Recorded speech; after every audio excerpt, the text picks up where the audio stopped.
ಓಂ ಶಾಂತಿ. ಇಂದಿನ ನಮ್ಮ ಚರ್ಚೆಗೆ ಎಲ್ಲರಿಗೂ ಸ್ವಾಗತ. ಸಾಮಾನ್ಯವಾಗಿ ಸೇವೆ ಅಂತ ಅಂದ ತಕ್ಷಣ ನಮ್ಮೆಲ್ರಿಗೂ ತಲೆಗೆ ಬರೋದು ಮಾತಿನ ಮೂಲಕ ಜ್ಞಾನ ಕೊಡೋದು ಅಥವಾ ಏನಾದ್ರೂ ದೈಹಿಕವಾಗಿ ಸಹಾಯ ಮಾಡೋದು. ಆದ್ರೆ ಸೇವೆ ಅನ್ನೋದು ಇದಕ್ಕಿಂತ ತುಂಬಾ ಆಳವಾದದ್ದು. ಅಂದ್ರೆ ನಮ್ಮ ಜೀವನದ ಒಂದು ಭಾಗವೇ ಆಗಬಲ್ಲದು ಅಂದ್ರೆ ಹೇಗಿರುತ್ತೆ? ಇವತ್ತು ನಾವು ಇದೇ ವಿಷಯದ ಬಗ್ಗೆ ಸ್ವಲ್ಪ ಆಳವಾಗಿ ಮಾತಾಡೋಣ. ನಮ್ಮ ಇವತ್ತಿನ ಚರ್ಚೆಗೆ ಆಧಾರ 6 ನವೆಂಬರ್ 1987ರ ಅವ್ಯಕ್ತ ಮುರಳಿ.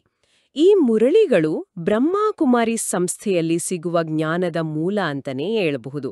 ಈ ಒಂದು ಮುರಳಿ ಇದೆಯಲ್ಲ, ಇದು ಸೇವೆ ಬಗ್ಗೆ ನಮ್ಮಲ್ಲಿರೋ ಕಲ್ಪನೆಯನ್ನೇ ಪೂರ್ತಿಯಾಗಿ ಬದಲಾಯಿಸುವ ಶಕ್ತಿ ಹೊಂದಿದೆ. ನೋಡಿ, ನಮ್ಮಲ್ಲಿ ಚಾಲಾ ಮಂದಿಗೆ ಒಂದು ಕಾಮನ್ ಸಮಸ್ಯೆ ಇರುತ್ತೆ. ಸೇವೆ ಮಾಡ್ಬೇಕು ಅಂತ ಆಸೆ ಇರುತ್ತೆ, ಆದ್ರೆ ಸಮಯ ಸಿಗಲ್ಲ, ಅವಕಾಶ ಸಿಗಲ್ಲ ಅಂತ ಅನ್ಸುತ್ತೆ. ಅಥವಾ ನಮ್ಮ ಆಧ್ಯಾತ್ಮಿಕ ಅಭ್ಯಾಸ ಅಂದ್ರೆ ನೆನಪು ಮತ್ತೆ ಹೊರಗಿನ ಸೇವೆ ಇವೆರಡರ ನಡುವೆ ಬ್ಯಾಲೆನ್ಸ್ ಮಾಡೋಕೆ ಒದ್ದಾಡ್ತೀವಿ. ನೀವು ಹೇಳಿದ್ದು 100ಕ್ಕೆ 100 ಸತ್ಯ. ಇದೇ ಸಮಸ್ಯೆ ಆಕ್ಚುಲಿ ಇವತ್ತಿನ ಮುರಳಿಯ ಕೇಂದ್ರಬಿಂದು. ಅದರ ಶೀರ್ಷಿಕೆನೇ ನಿರಂತರ ಸೇವಾಧಾರಿಯಾಗುವ ಸಾಧನ, 4 ಪ್ರಕಾರದ ಸೇವೆಗಳು ಅಂತ. ಇದು ಕೇವಲ ಒಂದು ಟೈಟಲ್ ಅಲ್ಲ, ಇದೊಂದು ಭರವಸೆ. ದಿನದ 24 ಗಂಟೆಯೂ ನಾವು ಹೇಗೆ ಸೇವಾಧಾರಿಯಾಗಿರ್ಬೋದು ಅನ್ನೋ ರಹಸ್ಯವನ್ನ ಇದು ತಿಳಿಸ್ಕೊಡುತ್ತೆ. ಬಾಬ್ದಾದಾರವರು ಯಾವಾಗಲೂ ಹೇಳ್ತಾರಲ್ವಾ, ಆಧ್ಯಾತ್ಮಿಕವಾಗಿ ಹಾರಾಡೋಕೆ ನೆನಪು ಮತ್ತು ಸೇವೆ ಅನ್ನೋ 2 ರೆಕ್ಕೆಗಳು ಬೇಕು, ಮತ್ತೆ ಅವೆರಡು ಪರ್ಫೆಕ್ಟ್ ಬ್ಯಾಲೆನ್ಸ್ನಲ್ಲಿರಬೇಕು. ಹೌದು, ಆ ಬ್ಯಾಲೆನ್ಸ್ ಅನ್ನೋ ಮಾತು ಕೇಳೋಕೆ ತುಂಬಾ ಚೆನ್ನಾಗಿರುತ್ತೆ. ಆದ್ರೆ ಪ್ರಾಕ್ಟಿಕಲ್ ಆಗಿ ಅದು ಯಾಕಷ್ಟು ಕಷ್ಟ ಮತ್ತೆ ಯಾಕಷ್ಟು ಇಂಪಾರ್ಟೆಂಟ್? ಯಾಕೆ ಇಂಪಾರ್ಟೆಂಟ್ ಅಂದ್ರೆ, ಆ ಸಮತೋಲನವೇ ನಮ್ಮನ್ನ ನಿರಂತರವಾಗಿ ಪರಮಾತ್ಮನ ಆಶೀರ್ವಾದಗಳಿಗೆ ಪಾತ್ರರನ್ನಾಗಿ ಮಾಡುತ್ತೆ. ಅದಕ್ಕೆ ಸಂಗಮಯುಗವನ್ನ ಬ್ಲೆಸ್ಸಿಂಗ್ ಯುಗ ಅಂತ ಕರೆಯೋದು. ಇಲ್ಲಿ ನಮ್ಮ ಪ್ರತಿಯೊಂದು ಒಳ್ಳೆ ಸಂಕಲ್ಪಕ್ಕೆ, ಪ್ರತಿಯೊಂದು ಒಳ್ಳೆ ಕೆಲಸಕ್ಕೆ ತಕ್ಷಣ ಆಶೀರ್ವಾದದ ರೂಪದಲ್ಲಿ ರಿಟರ್ನ್ ಸಿಗುತ್ತೆ. ಮುರಳಿಯ ಶುರುವಲ್ಲಿ ಹೇಳಿದ್ದಾರೆ, ಬಾಬ್ದಾದಾರವರು ತಮ್ಮ ವಿಶ್ವಸೇವಾಧಾರಿ ಮಕ್ಕಳ ಚಾರ್ಟ್ ನೋಡ್ತಾ ಇದ್ರು ಅಂತ. ಅವರು ಯಾರು ಎಷ್ಟು ನೆನಪು ಮಾಡ್ತಾರೆ ಅಂತ ಮಾತ್ರ ನೋಡ್ತಿರಲಿಲ್ಲ, ಬದಲಿಗೆ ಯಾರು ನಿರಂತರ ಸಹಜ ಯೋಗಿ ಜೊತೆಗೆ ನಿರಂತರ ಸೇವಾಧಾರಿಯಾಗಿದ್ದಾರೆ ಅಂತ ನೋಡ್ತಾ ಇದ್ರು. ಓಕೆ, ಸೊ ಇಲ್ಲಿ ನಿರಂತರ ಅನ್ನೋ ಪದ ತುಂಬಾ ಮುಖ್ಯ ಅನಿಸ್ತಿದೆ. ಅಂದ್ರೆ ನಾವು ಕೆಲವೊಮ್ಮೆ ಸೇವೆ ಮಾಡಿ ಕೆಲವೊಮ್ಮೆ ಬಿಟ್ರೆ ಆ ಆಶೀರ್ವಾದದ ಫ್ಲೋ ಕೂಡ ನಿಂತು ಬರುತ್ತಾ? ನಮ್ಮ ಜೀವನದಲ್ಲೂ ಹಾಗೆ ಆಗುತ್ತಲ್ಲ. ಕೆಲವೊಮ್ಮೆ ಎಲ್ಲವೂ ತುಂಬಾ ಸುಲಭವಾಗುತ್ತೆ, ಇನ್ನೊಮ್ಮೆ ಸಣ್ಣ ವಿಷಯಕ್ಕೂ ದೊಡ್ಡ ಹೋರಾಟ ಮಾಡಬೇಕಾಗತ್ತೆ. ಇದರ ಹಿಂದೆ ಈ ಬ್ಯಾಲೆನ್ಸ್ ಇಲ್ದಿರೋದು ಕಾರಣ ಇರ್ಬೋದಾ? ಖಂಡಿತವಾಗಿಯೂ. ನಿರಂತರ ಸೇವೆ ಇಲ್ಲ ಅಂದ್ರೆ ಆಶೀರ್ವಾದ ಕೂಡ ನಿರಂತರವಾಗಿರೋಲ್ಲ. ಟೈಮ್ ಸಿಕ್ಕಾಗ ಮಾತ್ರ ಸೇವೆ ಮಾಡಿದ್ರೆ ಆ ಕ್ಷಣಕ್ಕೆ ಒಂದು ಖುಷಿ, ಸಕ್ಸಸ್ ಸಿಗ್ಬೋದು. ಆದರೆ ನಿರಂತರ ಆಶೀರ್ವಾದ ಅನ್ನೋದು ಒಂದು ಸೇಫ್ಟಿ ಶೀಲ್ಡ್ ಥರ. ಅದು ನಮ್ಮ ಶ್ರಮವನ್ನು ಕಡಿಮೆ ಮಾಡುತ್ತೆ, ಹೋರಾಟವನ್ನು ಒಂದು ಆಟದ ಹಾಗೆ ಮಾಡುತ್ತೆ, ಜೀವನವನ್ನು ತುಂಬ ಸಹಜ, ಈಸಿ ಮಾಡುತ್ತೆ. ಆ ಸ್ಥಿತಿಗೆ ಬರೋದೇ ಈ ಚರ್ಚೆಯ ಗುರಿ. ಇದು ತುಂಬಾ ಇಂಟ್ರೆಸ್ಟಿಂಗ್ ಆಗಿದೆ. ಹಾಗಾದ್ರೆ ನಮ್ಮನ್ನ ನಿರಂತರ ಸೇವಾಧಾರಿಗಳನ್ನಾಗಿ ಮಾಡುವ ಆ 4 ಪ್ರಕಾರದ ಸೇವೆಗಳು ಯಾವುವು? ಮೊದಲನೆಯದ್ರಿಂದ ಶುರು ಮಾಡೋಣ. ಖಂಡಿತ. ಮೊದಲನೆಯ ಮತ್ತೆ ಅಡಿಪಾಯದಂತಿರೋ ಸೇವೆ ಸ್ವಸೇವೆ. ಅಂದ್ರೆ ನಮ್ಮ ಸೇವೆ ನಾವೇ ಮಾಡಿಕೊಳ್ಳೋದು. ಒಂದು ನಿಮಿಷ. ಸ್ವಸೇವೆ ಅಂದಾಗ ಅದ ಕೇಳೋಕೆ ಸ್ವಲ್ಪ ಸ್ವಾರ್ಥದ ತರ ಅನ್ಸುತ್ತಲ್ವೇ?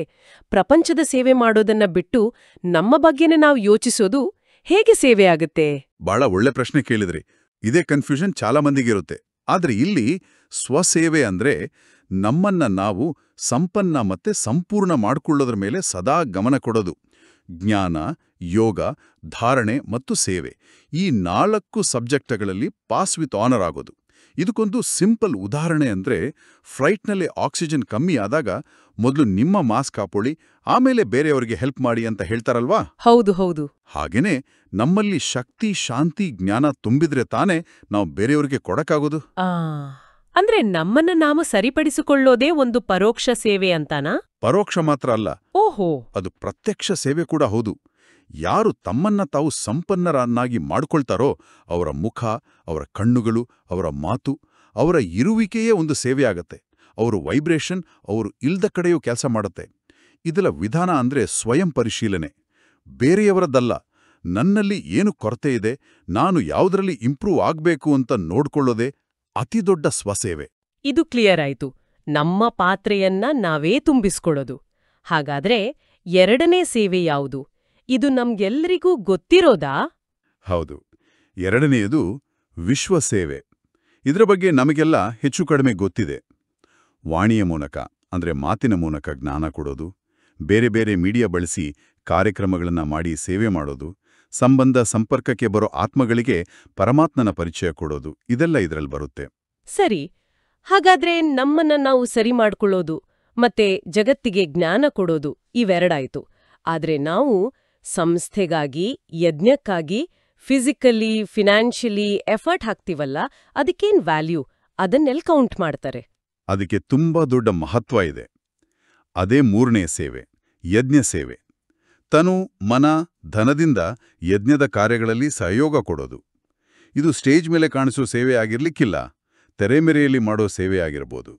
ಒಂದು ಕಾರ್ಯಕ್ರಮದ ಅರೇಂಜ್ಮೆಂಟ್ ಮಾಡೋದು, ಕ್ಲೀನಿಂಗ್ ಮಾಡೋದು, ಅಡುಗೆ ವ್ಯವಸ್ಥೆ ನೋಡಿಕೊಳ್ಳೋದು, ಅಥವಾ ಆರ್ಥಿಕವಾಗಿ ಸಪೋರ್ಟ್ ಮಾಡೋದು, ಇದೆಲ್ಲವೂ ಯಜ್ಞ ಸೇವೆ. ಇದರ ಹಿಂದಿನ ಭಾವನೆ ತುಂಬಾ ಮುಖ್ಯ. ಓಕೆ, ಸ್ವಸೇವೆ, ವಿಶ್ವಸೇವೆ, ಯಜ್ಞ ಸೇವೆ. ಇನ್ನು ನಾಲ್ಕನೇದು, ಮುರಳಿಯಲ್ಲಿ ಇದನ್ನು ಅತ್ಯಂತ ಶಕ್ತಿಶಾಲಿ ಮತ್ತು ಸುಂದರವಾದ ಸೇವೆ ಅಂತ ಹೇಳಿದ್ದಾರೆ. ಅದ್ಯಾವುದು ಅಂತ ಕೇಳೋಕೆ ತುಂಬಾ ಕ್ಯೂರಿಯಾಸಿಟಿ ಆಗ್ತಿದೆ. ನಾಲ್ಕನೆಯ ಸೇವೆ ಮನಸಾ ಸೇವೆ. ಇದು ನಿಜಕ್ಕೂ ಅತ್ಯಂತ ಸುಂದರವಾದ ಸೇವೆ. ಯಾಕಂದ್ರೆ ಇದಕ್ಕೆ ಯಾವುದೇ ಭೌತಿಕ ಸಾಧನ, ಸಮಯ ಅಥವಾ ಸ್ಥಳದ ಲಿಮಿಟ್ ಇಲ್ಲ. ನಮ್ಮ ಶುಭ ಭಾವನೆ, ಶ್ರೇಷ್ಠ ಕಾಮನೆ, ನಮ್ಮ ಒಳ್ಳೆ ವೃತ್ತಿ ಮತ್ತು ಶ್ರೇಷ್ಠ ವೈಬ್ರೇಷನ್ ಮೂಲಕ ನಾವು ಎಲ್ಲೇ ಇರ್ಲಿ, ಮಲ್ಗಿರ್ಲಿ, ಟ್ರಾವೆಲ್ ಮಾಡ್ತಿರ್ಲಿ, ಇಡೀ ವಿಶ್ವದ ಅಸಂಖ್ಯಾತ ಆತ್ಮಗಳಿಗೆ ಸೇವೆ ಮಾಡ್ಬೋದು. ಆದ್ರೆ ಇದು ತುಂಬಾ ಆಬ್ಸ್ಟ್ರಾಕ್ಟ್ ಅಲ್ವಾ? ಅಂದ್ರೆ ನಾವು ಮನ್ಸಲ್ಲೇನೋ ಒಳ್ಳೇದು ಅನ್ಕೊಂಡ್ರೆ ಅದು ನಿಜವಾಗ್ಲೂ ದೂರದಲ್ಲಿರೋ ಯಾರಿಗೋ ತಲುಪ್ತತ್ತೆ, ಹೆಲ್ಪ್ ಮಾಡತ್ತೆ ಅಂತ ಹೇಗ್ ನಂಬೋದು? ಇದಕ್ಕೇನಾದ್ರೂ ಪ್ರೂಫ್ ಇದೆಯಾ? ಖಂಡಿತ. ಇವತ್ತಿನ ಸೈನ್ಸ್ ಕೂಡ ಪವರ್ ಆಫ್ ಇಂಟೆನ್ಷನ್ ಬಗ್ಗೆ ಮಾತಾಡುತ್ತೆ. ಒಂದು ರೂಮ್ನಲ್ಲಿ ಒಬ್ರು ತುಂಬಾ ಶಾಂತವಾಗಿ, ಪಾಸಿಟಿವ್ ಆಗಿ ಕೂತಿದ್ರೆ ಆ ರೂಮ್ನ ವಾತಾವರಣವೇ ಚೇಂಜ್ ಆಗುತ್ತೆ. ಅದೇ ರೀತಿ ಒಬ್ರು ಟೆನ್ಷನ್ನಲ್ಲಿದ್ರೆ ಆ ವೈಬ್ರೇಷನ್ ಎಲ್ಲರಿಗೂ ತಟ್ಟುತ್ತೆ. ಇದನ್ನೇ ಮುರಳಿಯಲ್ಲಿ ಸಾವಿರಾರು ವರ್ಷಗಳ ಹಿಂದೆಯೇ ಹೇಳಿರೋದು. ಬಾಬ್ದಾದ ಇದಕ್ಕೊಂದು ಅದ್ಭುತವಾದ ಮೆಥಡ್ ಹೇಳಿದ್ದಾರೆ: ಲೈಟ್ ಹೌಸ್ ಮತ್ತು ಮೈಟ್ ಹೌಸ್ ಆಗೋದು. ಲೈಟ್ ಹೌಸ್ ಮತ್ತು ಮೈಟ್ ಹೌಸ್, ಅದನ್ನ ಸ್ವಲ್ಪ ವಿವರಿಸಿ. ಲೈಟ್ ಹೌಸ್ ಅಂದ್ರೆ ದೀಪಸ್ತಂಭ. ಒಂದೇ ಕಡೆ ಸ್ಟಡಿಯಾಗಿರುತ್ತೆ, ಆದ್ರೆ ಅದರ ಬೆಳಕು ಮೈಲಿಗಟ್ಲೆ ದೂರ ಹಡಗುಗಳಿಗೆ ದಾರಿ ತೋರಿಸುತ್ತೆ. ಹಾಗೇನೆ ನಾವು ಯೋಗದಲ್ಲಿ ಕೂತು, ನಾನು ಒಂದು ಶಕ್ತಿಶಾಲಿ ಆತ್ಮ, ಜ್ಞಾನಸೂರ್ಯ ಪರಮಾತ್ಮನ ಮಗು, ನನ್ನಿಂದ ಜ್ಞಾನದ, ಶಾಂತಿಯ ಕಿರಣಗಳು ಇಡೀ ಜಗತ್ತಿಗೆ ಹರಡುತ್ತಿವೆ ಅಂತ ಸಂಕಲ್ಪ ಮಾಡಿದ್ರೆ ಅದು ಖಂಡಿತವಾಗಿಯೂ ಎಲ್ಲ ಆತ್ಮಗಳಿಗೂ ತಲುಪುತ್ತೆ. ಮೈಟ್ ಹೌಸ್ ಅಂದ್ರೆ ಶಕ್ತಿಗಳ ಮನೆ. ನಾನು ಮಾಸ್ಟರ್ ಸರ್ವಶಕ್ತಿವಾನ್ ಆಗಿ ದುಃಖಿ ಮತ್ತೆ ಅಶಾಂತ ಆತ್ಮಗಳಿಗೆ ಶಕ್ತಿ ಕೊಡ್ತೀನಿ. ಆದ್ರೆ ಇದಕ್ಕೊಂದು ಇಂಪಾರ್ಟೆಂಟ್ ಕಂಡೀಷನ್ ಇದೆ. ಏನಾ ಕಂಡೀಷನ್? ಕಂಡೀಷನ್ ಇಷ್ಟೇ: ನಮ್ಮ ಮನಸ್ಸು ಮತ್ತೆ ಬುದ್ಧಿ ವೇಸ್ಟ್ ಸಂಕಲ್ಪಗಳಿಂದ ಕಂಪ್ಲೀಟ್ ಆಗಿ ಫ್ರೀ ಇರಬೇಕು. ನಮ್ಮ ಶಕ್ತಿಗಳ ಖಜಾನೆ ಫುಲ್ ಆಗಿದ್ರೆ ಮಾತ್ರ ನಾವು ದಾನ ಮಾಡೋಕೆ ಆಗೋದು. ನಮ್ಮ ಮನಸ್ಸೇ ಚಂಚಲವಾಗಿದ್ರೆ ನಮ್ಮ ಸಂಕಲ್ಪಗಳಲ್ಲಿ ಪವರ್ ಇರೋಲ್ಲ. ಅದಕ್ಕೆ ಸ್ವಸೇವೆ ಮೊದಲು ಬರೋದು. ನಮ್ಮನ್ನು ನಾವು ಸ್ಟೇಬಲ್, ಪವರ್ಫುಲ್ ಮಾಡ್ಕೊಂಡ್ರೆ ಮನಸ್ಸಾ ಸೇವೆ ನ್ಯಾಚುರಲ್ ಆಗುತ್ತೆ. ಇದು ಅದ್ಭುತವಾಗಿದೆ. ಅಂದ್ರೆ ಈ 4 ಸೇವೆಗಳು ಒಂದಕ್ಕೊಂದು ಕನೆಕ್ಟ್ ಆಗಿವೆ. ಸ್ವಸೇವೆಯಿಂದ ಮನಸ್ಸಾ ಸೇವೆಗೆ ಶಕ್ತಿ ಸಿಗುತ್ತೆ. ಇನ್ನೊಂದು ವಿಷಯ, ಮುರಳಿಯಲ್ಲಿ ಎಲ್ಲಾ ಸೇವೆಗಳಿಗೂ ಈಕ್ವಲ್ ಮಾರ್ಕ್ಸ್ ಇದೆ ಅಂತ ಹೇಳಿದ್ದಾರೆ. ಇದು ನನಗೆ ತುಂಬಾ ಆಶ್ಚರ್ಯ ಆಯ್ತು. ಸಾಮಾನ್ಯವಾಗಿ ಸ್ಟೇಜ್ ಮೇಲೆ ಮಾತಾಡೋರಿಗೆ ಹೆಚ್ಚು ರೆಕಗ್ನಿಷನ್ ಸಿಗುತ್ತೆ, ಆದ್ರೆ ತೆರೆಮರೆಯಲ್ಲಿ ಅಡಿಗೆ ಮಾಡೋರಿಗೂ ಅಷ್ಟೇ ಮಾರ್ಕ್ಸ್ ಸಿಗುತ್ತಾ ಅನ್ನೋದು ನಿಜನಾ? ಹೌದು, ಇದು ಪರಮಾತ್ಮನ ಅಕೌಂಟ್ಸ್ನ ಬ್ಯೂಟಿ. ಇಲ್ಲಿ ಸೇವೆಯ ಪ್ರಕಾರಕ್ಕಿಂತ ಅದರ ಹಿಂದಿನ ನಿರಂತರತೆ ಮತ್ತೆ ಭಾವನೆಗೆ ಹೆಚ್ಚು ವ್ಯಾಲ್ಯೂ. ವಾಣಿ ಸೇವೆಗೆ ಎಷ್ಟು ಪಾಯಿಂಟ್ಸ್ ಜಮಾ ಆಗುತ್ತೋ ಅಷ್ಟೇ ಪಾಯಿಂಟ್ಸ್ ಪ್ರೀತಿಯಿಂದ ಯಜ್ಞದ ಪಾತ್ರೆ ತೊಳೆಯೋರಿಗೂ, ತಮ್ಮನ್ನು ತಾವು ಪರಿವರ್ತನೆ ಮಾಡಿಕೊಳ್ಳೋರಿಗೂ, ಅಥವಾ ರಾತ್ರಿ ಮಲಗೋ ಮುಂಚೆ ಇಡೀ ವಿಶ್ವಕ್ಕೆ ಒಳ್ಳೆ ಸಂಕಲ್ಪ ಕಳಿಸೋರಿಗೂ ಜಮಾ ಆಗತ್ತೆ. ಯಾವುದೇ ಸೇವೆ ದೊಡ್ಡದಲ್ಲ, ಚಿಕ್ಕದಲ್ಲ. ಹಾಗಾದ್ರೆ ನಿರಂತರತೆಯ ಇಂಪಾರ್ಟೆನ್ಸ್ ಏನು? ಎಲ್ಲವನ್ನೂ ಸ್ವಲ್ಪ ಸ್ವಲ್ಪ ಮಾಡೋದಕ್ಕಿಂತ ಕೆಲವನ್ನು ಕಂಟಿನ್ಯೂಸ್ ಆಗಿ ಮಾಡೋದು ಬೆಟರಾ? ಎಕ್ಸಾಕ್ಟ್ಲಿ. ಯಾರು 4 ಸೇವೆಗಳನ್ನ ಸ್ವಲ್ಪ ಸ್ವಲ್ಪ ಮಾಡ್ತಾರೋ ಅವರಿಗಿಂತ ಯಾರಾದರೂ ಕೇವಲ 2 ಸೇವೆಗಳನ್ನ ನಿರಂತರವಾಗಿ ಮಾಡಿದ್ರೆ ಅವರ ಪಾಯಿಂಟ್ಸ್ ಜಾಸ್ತಿ ಇರುತ್ತೆ. ಕನ್ಸಿಸ್ಟೆನ್ಸಿ ತುಂಬಾ ಮುಖ್ಯ. ಬಾಬ್ದಾದಾರವರು ಇದಕ್ಕೊಂದು ಸುಂದರ ಉದಾಹರಣೆ ಕೊಡ್ತಾರೆ. ನೆನ್ಪಿನ ಯಾತ್ರೆಯಲ್ಲಿ ನಾವು ಕೆಲವೊಮ್ಮೆ ಬೀಜರೂಪಿ ಸ್ಥಿತಿ, ಕೆಲವೊಮ್ಮೆ ಫರಿಸ್ತಾ ಸ್ಥಿತಿಯನ್ನ ಅನುಭವ ಮಾಡ್ತೀವಿ. ಸ್ಟೇಜಸ್ ಬೇರೆ ಇರ್ಬೋದು, ಆದರೆ ನೆನಪು ನಿರಂತರವಾಗಿರುತ್ತೆ. ಹಾಗೇನೆ ಸೇವೆಯ ರೂಪ ಬದಲಾಗ್ಬೋದು. ಬೆಳಗ್ಗೆ ಸ್ವಸೇವೆ, ಮಧ್ಯಾಹ್ನ ಯಜ್ಞ ಸೇವೆ, ಸಂಜೆ ವಾಣಿ ಸೇವೆ, ರಾತ್ರಿ ಮನಸಾ ಸೇವೆ. ಹೀಗೆ ಮಾಡಿದ್ರೆ ಅದು ನಿರಂತರ ಸೇವೆಯ ಅಕೌಂಟ್ಗೆ ಜಮಾ ಆಗುತ್ತೆ. ನಮ್ಮ ಗುರಿ ಹೀಗೆ ಇರಬೇಕು: ಶ್ವಾಸೋಚ್ಛ್ವಾಸ ನೆನಪು ಮತ್ತು ಶ್ವಾಸೋಚ್ಛ್ವಾಸ ಸೇವೆ. ಶ್ವಾಸೋಚ್ಛ್ವಾಸ ಸೇವೆ. ಆಹಾ, ಈ ಐಡಿಯಾನೇ ಒಂದ್ ರೀತಿ ರೋಮಾಂಚನಕಾರಿ. ಇದು ಕೆಲಸ ಅನ್ನೋದಕ್ಕಿಂತ ಹೆಚ್ಚಾಗಿ ಒಂದು ಲೈಫ್ ಸ್ಟೈಲ್ ತರ ಕೇಳಿಸ್ತಿದೆ. ಹಾಗಾದ್ರೆ ಈ ಬ್ಯಾಲೆನ್ಸ್ ಜೀವನದಲ್ಲಿ ಬಂದಾಗ ಅದರ ರಿಸಲ್ಟ್ ಏನು? ನಮ್ಮ ಎಕ್ಸ್ಪೀರಿಯನ್ಸಲ್ಲಿ ಏನ್ ಚೇಂಜ್ ಆಗುತ್ತೆ? ಎಲ್ಲಕ್ಕಿಂತ ದೊಡ್ಡ ಬದಲಾವಣೆ ಅಂದ್ರೆ ಜೀವನದಲ್ಲಿರೋ ಶ್ರಮ ಮತ್ತೆ ಯುದ್ಧ ಮುಗ್ದೋಗುತ್ತೆ. ನಮ್ಮ ಮನಸ್ಸಲ್ಲಿ ಯಾವಾಗ್ಲೂ ಓಡ್ತಿರೋ ಯಾಕೆ, ಹೇಗೆ, ಏನಾಗುತ್ತೋ ಅನ್ನೋ ಪ್ರಶ್ನೆಗಳ ಸರಣಿ ನಿಂತೋಗುತ್ತೆ. ಇಂಟರ್ನಲ್ ನಾಯ್ಸ್ ಕಡಿಮೆ ಆಗತ್ತೆ. ಹೌದು, ಜೀವನದಲ್ಲಿ ಒಂದು ಅದ್ಭುತವಾದ ಸ್ಟೆಬಿಲಿಟಿ ಬರುತ್ತೆ. ಆತ್ಮ ಯಾವಾಗ್ಲೂ ಖುಷಿಯಾಗಿರುತ್ತೆ. ಸಕ್ಸಸ್ ನಮ್ಮ ಜನ್ಮಸಿದ್ಧ ಅಧಿಕಾರ ಅಂತ ಫೀಲ್ ಆಗುತ್ತೆ. ಆಗ ನಾವು ಸಕ್ಸಸ್ ಹಿಂದೆ ಓಡಲ್ಲ, ಸಕ್ಸಸ್ ನಮ್ಮಿಂದೆ ಬರುತ್ತೆ. ಪ್ರತಿಯೊಂದು ಕೆಲಸದಲ್ಲೂ ವಿಜಯವು ನಿಶ್ಚಿತ ಅನ್ನೋ ನಿಶ್ಚಯ ಮತ್ತು ನಶೆ ಸದಾ ಇರುತ್ತೆ. ಇವೇ ಆಶೀರ್ವಾದದ ಕ್ಲಿಯರ್ ಸೈನ್ಸ್. ಈ ಸ್ಥಿತಿಯನ್ನ ಅನುಭವಿಸೋಕೆ ಒಂದು ಸಣ್ಣ ಅಭ್ಯಾಸ ಮಾಡೋಣವೇ? ಕೇಳುಗರಿಗೂ ಇದು ಹೆಲ್ಪ್ ಆಗ್ಬೋದು. ಖಂಡಿತ. ಎಲ್ಲರೂ ಈಗ 2 ನಿಮಿಷ ಒಂದು ಮನಸಾ ಸೇವಾ ಅಭ್ಯಾಸ ಮಾಡೋಣ. ನೀವು ಎಲ್ಲೇ ಇರಿ, ಆರಾಮಾಗಿ ಕೂತ್ಕೊಳ್ಳಿ. ಕಣ್ಣುಗಳನ್ನ ನಿಧಾನವಾಗಿ ಮುಚ್ಚಿ. ನಿಮ್ಮ ಗಮನವನ್ನ ಹಣೆಯ ಮಧ್ಯದಲ್ಲಿ ಫೋಕಸ್ ಮಾಡಿ. ನಾನು ಒಂದು ಶಾಂತ ಸ್ವರೂಪ, ಪ್ರಕಾಶ ಸ್ವರೂಪ ಆತ್ಮ, ಒಂದು ದಿವ್ಯ ನಕ್ಷತ್ರ. ನನ್ನ ಪ್ರೀತಿಯ ತಂದೆ ಜ್ಞಾನ ಸೂರ್ಯ ಶಕ್ತಿ ಸಾಗರ ಬಾಬ್ದಾದಾರವರಿಂದ ಸರ್ವಶಕ್ತಿಗಳು ಮತ್ತೆ ಪ್ರಕಾಶದ ಕಿರಣಗಳು ನನ್ನಲ್ಲಿ ತುಂಬುತ್ತಿವೆ. ನಾನು ಕಂಪ್ಲೀಟಾಗಿ ಚಾರ್ಜ್ ಆಗ್ತಾ ಇದ್ದೀನಿ. ಈಗ ನಾನು ಒಂದು ಶಕ್ತಿಶಾಲಿ ಲೈಟ್ ಹೌಸ್, ಮೈಟ್ ಹೌಸ್.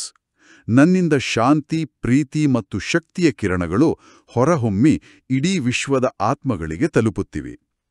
ದುಃಖಿ, ಅಶಾಂತ ಆತ್ಮಗಳಿಗೆ ಸಮಾಧಾನ ಸಿಗ್ತಾ ಇದೆ. ಎಲ್ಲರಿಗೂ ಶಾಂತಿ ಸಿಗ್ತಾ ಇದೆ. ಓಂ ಶಾಂತಿ. ನಿಧಾನವಾಗಿ ಕಣ್ಣುಗಳನ್ನು ತೆರೆಯಿರಿ. ತುಂಬಾ ಶಾಂತಿಯ ಅನುಭವ ಆಯ್ತು. ಇವತ್ತಿನ ಈ ಆಳವಾದ ಚರ್ಚೆಯ ಸಾರಾಂಶವನ್ನ ಕೆಲವು ಮಾತುಗಳಲ್ಲಿ ಹೇಳೋದಾದ್ರೆ ಏನ್ ಹೇಳ್ಬಹುದು? ಸಾರಾಂಶ ಇಷ್ಟೇ: ಬ್ರಾಹ್ಮಣ ಜೀವನ ಶ್ರಮದಲ್ಲ, ಇದು ಪರಮಾತ್ಮನ ಆಶೀರ್ವಾದದಿಂದ ನಡೆಯೋ ಜೀವನ. ಈ ಪಾಲನೆಯ ಬೇಸಿಸ್ ನೆನಪು ಮತ್ತು ಸೇವೆಯ ಬ್ಯಾಲೆನ್ಸ್. ನಮ್ಮ ಪರಿಸ್ಥಿತಿ ಯಾವುದೇ ಇರಲಿ, ನಾವು ಈ 4 ಪ್ರಕಾರದ ಸೇವೆಗಳಲ್ಲಿ, ಸ್ವಸೇವೆ, ವಿಶ್ವಸೇವೆ, ಯಜ್ಞಸೇವೆ ಮತ್ತೆ ಮನಸಾ ಸೇವೆಗಳಲ್ಲಿ ಒಂದಲ್ಲ ಒಂದು ಸೇವೆಯಲ್ಲಿ ನಿರಂತರವಾಗಿ ಬ್ಯುಸಿಯಾಗಿದ್ರೆ ಸದಾಕಾಲದ ಆಶೀರ್ವಾದಕ್ಕೆ ಪಾತ್ರರಾಗ್ಬೋದು. ಸೇವೆಗೆ ಅವಕಾಶ ಇಲ್ಲ ಅಂತ ಕೊರಗೋ ಅವಶ್ಯಕತೆನೇ ಇಲ್ಲ. ಹೌದು, ಸೇವೆಯ ಡೆಫಿನಿಷನ್ನೇ ಎಕ್ಸ್ಪ್ಯಾಂಡ್ ಆಯ್ತು. ಮುರಳಿಯಲ್ಲಿ ಬಾಬ್ದಾದಾರವರು ಮಧುಬನದ ಸೇವಾಧಾರಿಗಳ, ವಿಶೇಷವಾಗಿ ನೀರಿನ ಸೇವೆ ಮಾಡೋರ ಮಹಿಮೆ ಮಾಡಿದ್ದಾರೆ. ಅವರು ಹೇಳ್ತಾರೆ, ಸತ್ಯುಗದಲ್ಲಿ ಹಾಲಿನ ನದಿಗಳು ಹರಿಯುತ್ತವೆ, ಆದರೆ ಸಂಗಮ ಯುಗದಲ್ಲಿ ನೀರೇ ತುಪ್ಪವಾಯಿತು ಅಂತ. ಅಂದ್ರೆ ಸೇವೆಯ ಸ್ಥೂಲ ರೂಪಕ್ಕಿಂತ ಅದರ ಹಿಂದಿನ ಪ್ರೀತಿ ಮತ್ತೆ ಭಾವನೆಗೆ 1000 ಪಟ್ಟು ಹೆಚ್ಚು ವ್ಯಾಲ್ಯೂ ಇದೆ. ಇದು ತುಂಬಾ ಸುಂದರವಾದ ಮಾತು. ಹಾಗಾದ್ರೆ ಇವತ್ತಿನ ಚರ್ಚೆಯಿಂದ ನಾವು ದಿನವಿಡೀ ನೆನಪಿಟ್ಕೊಳ್ಳೋಕೆ 3 ಮುಖ್ಯ ಸಂಕಲ್ಪಗಳು ಅಥವಾ ಸ್ವಮಾನಗಳನ್ನ ತಗೊಳ್ಳೋದಾದ್ರೆ ಅವು ಯಾವುವು? ಖಂಡಿತ 3 ಪವರ್ಫುಲ್ ಸಂಕಲ್ಪಗಳನ್ನ ನಮ್ಮದಾಗಿಸ್ಕೊಳ್ಬೋದು. 1. ನಾನು ನಿರಂತರ ಯೋಗಿ, ನಿರಂತರ ಸೇವಾಧಾರಿ ಆತ್ಮ. ಇದು ನಮ್ಮನ್ನ ಸದಾ ಅಲರ್ಟ್ ಆಗಿಡುತ್ತೆ. 2. ಯಶಸ್ಸು ನನ್ನ ಜನ್ಮಸಿದ್ಧ ಅಧಿಕಾರ, ವಿಜಯವು ನಿಶ್ಚಿತವಾಗಿದೆ. ಇದು ನಮ್ಮ ಸೆಲ್ಫ್ ಕಾನ್ಫಿಡೆನ್ಸ್ ಜಾಸ್ತಿ ಮಾಡುತ್ತೆ. ಮತ್ತೆ 3. ನಾನು ಪರಮಾತ್ಮನ ಆಶೀರ್ವಾದದಿಂದ ಪಾಲನೆಯಾಗುವ ಶ್ರೇಷ್ಠ ಆತ್ಮ. ಇದು ನಮ್ಮನ್ನ ನಿಶ್ಚಿಂತರನ್ನಾಗಿ ಮಾಡುತ್ತೆ. ಬಹಳ ಶಕ್ತಿಶಾಲಿ ಸಂಕಲ್ಪಗಳು. ಇವತ್ತಿನ ಈ ಚರ್ಚೆ ಸೇವೆಯನ್ನ ಒಂದು ಡ್ಯೂಟಿ ಅಥವಾ ಬರ್ಡನ್ ಅನ್ನೋ ಭಾವನೆಯಿಂದ ಒಂದು ಸಹಜ ಮತ್ತು ಆನಂದದಾಯಕ ಸ್ಥಿತಿಗೆ ತಂದು ನಿಲ್ಸಿದೆ. ಅವಕಾಶಗಳಿಗೆ ಕಾಯೋ ಬದಲು ನಾವು ಎಲ್ಲಿದ್ದೀವೋ ಅಲ್ಲೇ, ಹೇಗಿದ್ದೀವೋ ಹಾಗೆ ಸೇವೆಯನ್ನ ನಮ್ಮ ಜೀವನದ ಭಾಗ ಮಾಡ್ಕೊಳ್ಳೋದು ಹೇಗೆ ಅಂತ ಸ್ಪಷ್ಟಪಡಿಸಿದೆ.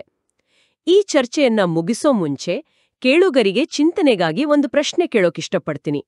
ಇವತ್ತಿನ ಚರ್ಚೆಯ ಬೆಳಕನಲ್ಲಿ ನಮ್ಮ ಡೈಲಿ ರೂಟೀನ್ನಲ್ಲಿ ಈ 4 ಪ್ರಕಾರದ ಸೇವೆಗಳನ್ನ ಹೇಗೆ ಸೇರಿಸ್ಕೊಳ್ಬೋದು? ವಿಶೇಷವಾಗಿ ಹೆಚ್ಚು ಗಮನಕ್ಕೆ ಬರದ ಆದ್ರೆ ಫೌಂಡೇಶನ್ ತರ ಇರೋ ಸ್ವಸೇವೆ ಮತ್ತೆ ಎಲ್ಲೇ ಎದ್ರೂ ಮಾಡಬಹುದಾದ ಮನಸಾ ಸೇವೆಯ ಮೇಲೆ ಇವತ್ತಿಂದ ನಾವು ಹೇಗೆ ಹೆಚ್ಚು ಗಮನ ಕೊಡಬಹುದು? ಇದು ಬಹಳ ಒಳ್ಳೆಯ ಚಿಂತನೆ. ಇದರ ಜೊತೆಗೆ ಪ್ರತಿದಿನ ಅವ್ಯಕ್ತ ಮುರಳಿಯ ಸ್ಟಡಿಯನ್ನ ಪ್ರೋತ್ಸಾಹಿಸೋಕೆ ಇಷ್ಟಪಡ್ತೀನಿ. ಯಾಕಂದ್ರೆ ಅದು ಬ್ರಾಹ್ಮಣ ಜೀವನದಲ್ಲಿ ಮುಂದೋಗೋಕೆ ಪರಮಾತ್ಮನು ಕೊಡೋ ಪಾಲನೆ, ಅದೊಂದು ರೂಹಾಣಿ ಆಹಾರ. ಖಂಡಿತ. ಇವತ್ತಿನ ಚರ್ಚೆಯಲ್ಲಿ ಭಾಗವಹಿಸಿದ್ದಕ್ಕಾಗಿ ಧನ್ಯವಾದಗಳು. ಎಲ್ಲರಿಗೂ ಬಾಪ್ದಾದಾರವರ ನೆನಪು, ಪ್ರೀತಿ ಮತ್ತು ನಮಸ್ತೆ. ಓಂ ಶಾಂತಿ.